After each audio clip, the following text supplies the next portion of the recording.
Marco Antonio Rubio es un político estadounidense que representa al estado de Florida como senador en el Congreso de los Estados Unidos. Nacido el 28 de mayo de 1971 en Miami, Florida, es hijo de inmigrantes cubanos que llegaron a Estados Unidos en busca de mejores oportunidades. Rubio se ha destacado por su habilidad como orador y por su enfoque en temas clave como la política exterior, la economía, la educación y la defensa de los valores tradicionales. Rubio inició su carrera política como miembro de la Cámara de Representantes de Florida, donde más tarde se convirtió en presidente de la misma. En 2010, ganó su escaño en el Senado tras una intensa campaña que lo posicionó como una figura prominente dentro del Partido Republicano y del movimiento conservador. A lo largo de su carrera en el Senado, Rubio ha sido un firme defensor de políticas que apoyen el crecimiento económico, la seguridad nacional y la democracia global. También ha estado involucrado en temas relacionados con América Latina, destacándose por su postura crítica hacia regímenes autoritarios como los de Cuba y Venezuela.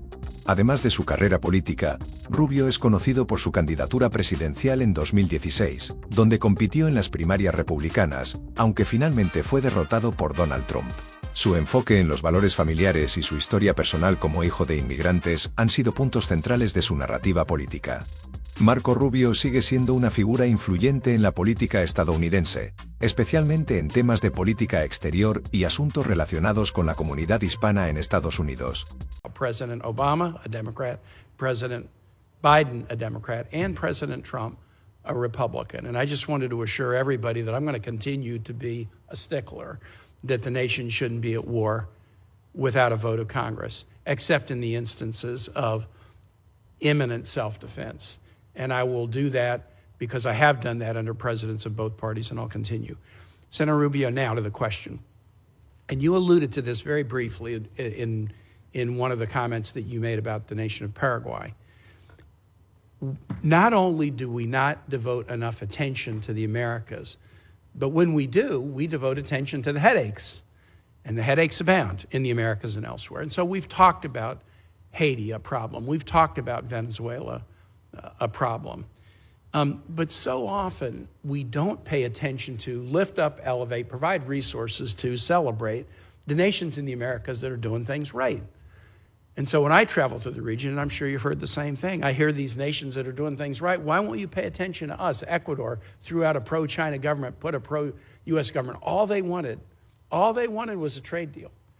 We want to be closer to the United States. We're the only nation on the Pacific coast of the Americas that doesn't have a trade deal with the United States. This administration, I've been critical about the Biden administration, didn't do anything to advance that cause.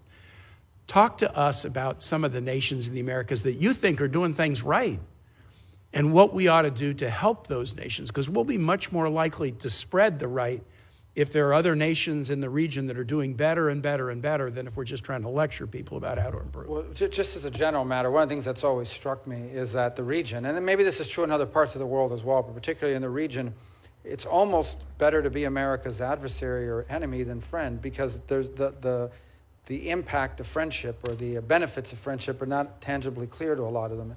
And you know, I've seen that expressed time and again over multiple years. And it's easier to pay attention to a headache. You're going to sanction, you know, some country that's not acting in anti-American ways, but the people that are sort of doing it the right way or want to be cooperative, they're ignored, and the countries that are doing it the right way are ignored. So I think there are a number of countries that right now as we speak, and I always say this with caution because I may not mention one country and they say, well, they left us out, but I just want to point to a few that I think are present and clear for us. You mentioned one with Ecuador. Ecuador was actually left out of CAFTA because at the time, the people in charge didn't want to be a part of anything with us.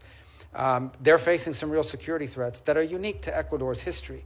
And they're facing these threats because you've got violence and gangs coming over from the Colombian border and then pushing up through Ecuador as a transit country, but they bring with it the turf fights and the gangs, and to the point where last year there was a real threat to the stability of the government, where they took over television stations and things of these armed elements did. And there's a lot we can do and have done, but can do. Not a lot. We're not talking about a lot of money. We're not even talking about money in many cases, just equipment to help them at least to restore some sense of stability.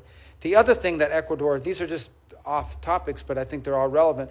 Ecuador faces a very significant challenge with illegal fishing off their coasts by Chinese fishing fleets who violate their territorial waters on an almost daily basis and massive quantities, and it's an ecological crisis as well on top of it.